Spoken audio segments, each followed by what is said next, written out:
Arbenz ran on this ticket that says, we want to get the land back to the people. And once he took power, he was implementing policies that would do exactly that, give land rights back to the people. United Fruit didn't like that very much. And so they hired a public relations firm, launched a huge campaign in the United States to convince the United States, the people, the citizens of the United States, and the press of the United States, and the Congress of the United States, that Arbenz was a Soviet puppet, and that if we allowed him to stay in power, the Soviets would have a foothold in this hemisphere. And that at that point in time was a huge fear on everybody's mind, the Red Terror, the Communist Terror. And so, to make a long story short, out of this public relations campaign came a commitment on the part of the CIA and the military to take this man out. And in fact, we did. We sent in planes, we sent in soldiers, we sent in jackals, we sent everything in to take him out, and did take him out. And as soon as he was removed from office, the new guy that took over after him basically reinstated everything to the big international corporations, including United Fruit.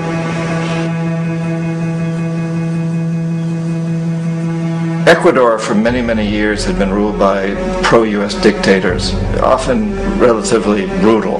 Then it was decided that they were going to have a truly democratic election. Jaime Roldos ran for office, and his main goal, he said, as president would be to make sure that Ecuador's resources were used to help the people. And he won, overwhelming, by more votes than anybody had ever won anything in Ecuador. And he began to implement these policies to make sure that the profits from oil went to help the people. Well, we didn't like that in the United States. I was sent down as one of several economic hitmen to change Roldos, to corrupt him, to bring him around, to let him know, okay, you can get very rich, you and your family, if you play our game, but if you continue to try to keep these policies you've promised, you're going to go. He wouldn't listen. He was assassinated. As soon as the plane crashed, the whole area was cordoned off. The only people allowed in were U.S. military from a nearby base and some of the Ecuadorian military. When an investigation was launched, two of the key witnesses died in car accidents before they had a chance to testify. A lot of very, very strange things that went on around the assassination of Jaime Roldos. I, like most people who've really looked at this case, have absolutely no doubt that it was an assassination. And of course, in my position as an economic hitman, I was always expecting something to happen to Jaime, whether it be a coup or assassination, I wasn't sure, but that he would be taken down because he was not being corrupted. He would not allow himself to be corrupted the way we wanted to corrupt him.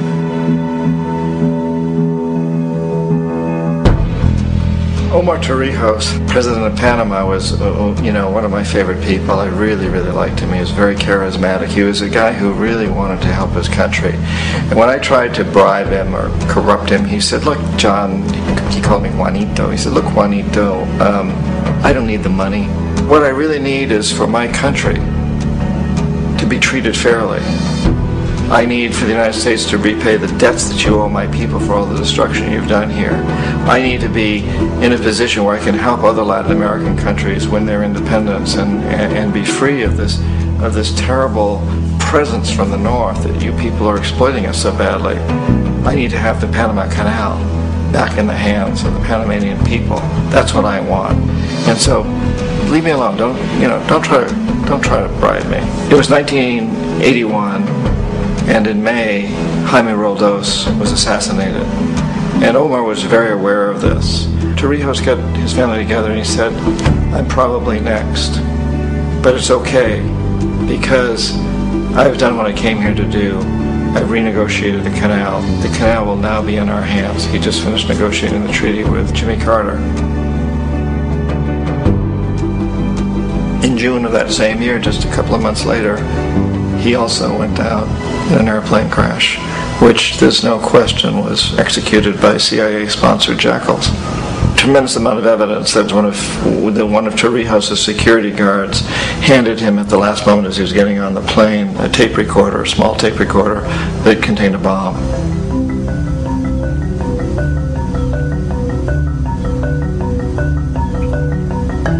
It is interesting to me how this system has continued pretty much the same way for years and years and years, except the economic hitmen have got better and better and better.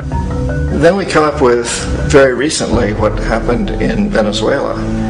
In 1998, Hugo Chavez gets elected president, following a long line of presidents who had been very corrupt and basically destroyed the economy of the country. And Chavez was elected amidst all that.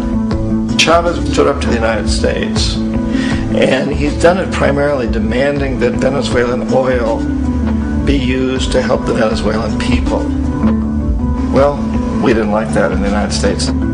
So in 2002, a coup was staged, which there's no question in my mind, and most other people's minds, that the CIA was behind that coup.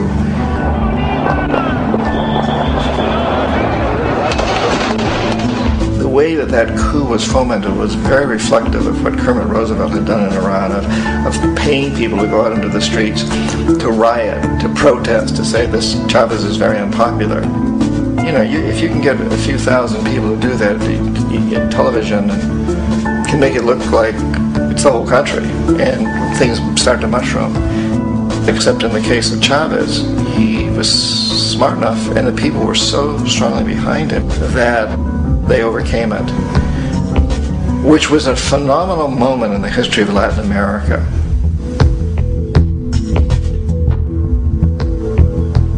Iraq actually is a perfect example of the way the whole system works. So we economic hitmen are the first line of defense. We go in and we try to corrupt the governments and get them to accept these huge loans, which we then use as leverage to basically own them.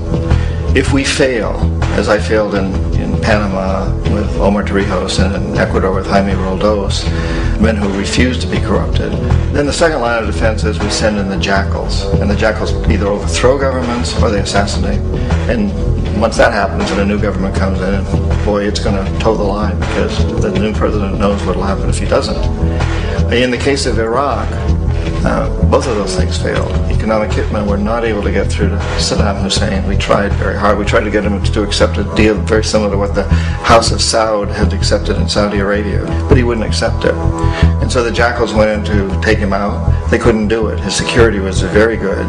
After all, he had one time worked for the CIA. He'd been hired to assassinate a former president of Iraq and failed, but he knew the system.